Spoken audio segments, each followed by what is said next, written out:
video blog, How to Transform Conflicts in Your Life. My name is Efrat Wolfson. I'm a conflict transformation facilitator and trainer.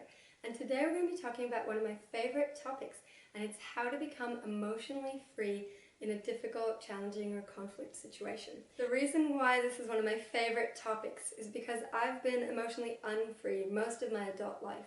So that means that anytime I felt even just a little bit threatened or challenged in a situation, I would be reacting automatically. So I would be either lashing out and getting angry and attacking or blaming the other person, or I would be like getting shut down and defensive and like just want to be alone, or I would just completely kind of apologize and let go of my own needs. Any kind of reaction like that is usually an automatic reaction. It's not something that we consciously choose to do. So when I'm talking about emotional freedom, I'm talking about our ability to consciously choose the way that we're going to respond to this situation. And that's really exciting because when we consciously choose, we don't let our emotions kind of take over us. We don't let all our past kind of stuff take over us. What happens is that we can then respond in a way that is much more in alignment with our values and with our intentions. So if I have an intention to connect with the other person, or to find solutions that everyone's happy with, or to assertively express my needs and express my truth, or to compassionately listen to the other person, all of these intentions can come suddenly into play when I'm emotionally free, when I'm not reacting automatically. So if that sounds exciting to you, stick around. We're going to be talking today about 3 strategies on how to become emotionally free. Strategy number 1 is recognize that nobody else is responsible for your feelings. That's right. That's a little bit annoying maybe to hear. I know I got annoyed the first time I heard that, but actually nobody else is responsible for my feelings. I'm the only one responsible for my feelings. And actually my feelings are not caused by what someone else is doing. They're caused by some kind of a deep wound or a deep need inside of me that wants to be met. So I'll give you an example of why this is true. If one of my kids hits another kid, okay, or if somebody else's kid hits another kid, I might have a completely different response or reaction to that situation if it's my kid or someone else's kid, okay? And the reason for that is because when it's my own children, there are certain needs of mine that are associated with their behavior in my mind. And so it might be the need for trusting myself as a parent. It might be even the need for like self-worth and acknowledging myself as a parent. It might be a deep need to protect them. All kinds of needs that are different for me with my own children and I don't have with other people's children at all or as much. And so that's why the exact same thing could be happening out there, and then my response or my feelings would be completely different because of the needs, the deep things that are happening for me in that moment. So this is why we're not actually, nobody else is actually responsible for my own feelings or my needs for that matter as well. I'm the one responsible for meeting those needs. If I really recognize that, this is a really big first step for becoming emotionally free, because we stop putting our feelings on other people's backs. We start looking inside and understanding ourselves and not being dependent on the other person's behavior for how we feel. The second strategy for becoming emotionally free is to identify that every bummer is an opportunity to connect with myself.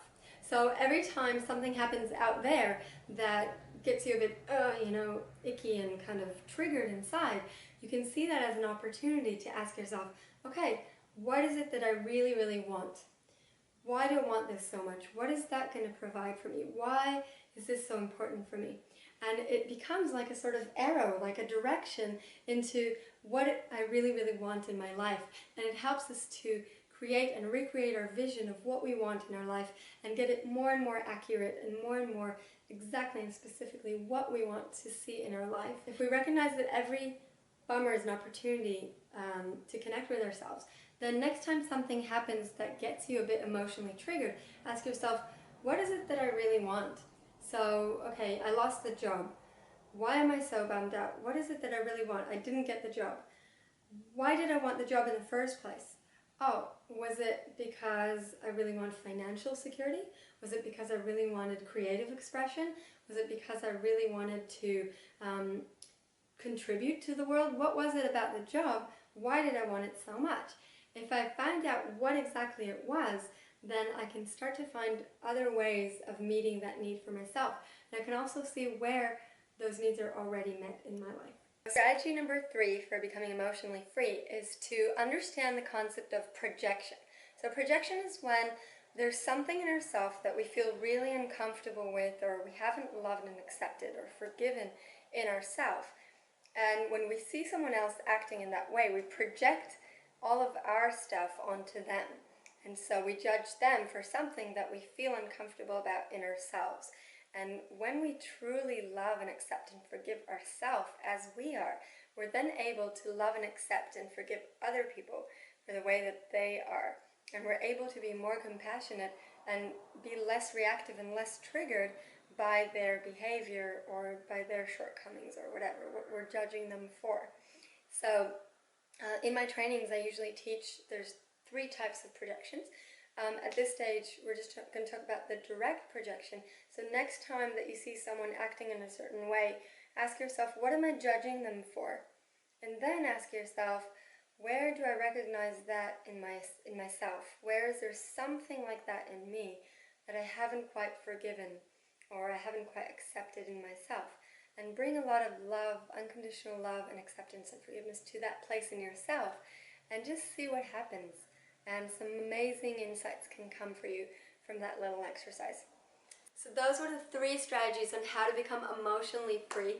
I hope you really enjoyed it and are actually going to practice and use these tools in your life to make your relationships better. And if you feel ready to actually really step up and gain some more clarity on what is it that you need in order to create better relationships in your life, I'm offering an amazing opportunity just below this video. You can apply for a free 30-minute clarity session with me. This is where we're going to be going through and actually uncovering what is it that is really stopping you from being in relationships in the way that you want to. What is stopping you from communicating consciously? What is stopping you from having those loving and connected and flowing and amazing relationships that you so deserve and so want in your life?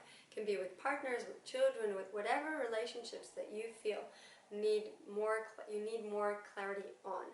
The other thing we're going to do is set a vision for how you're going to get there.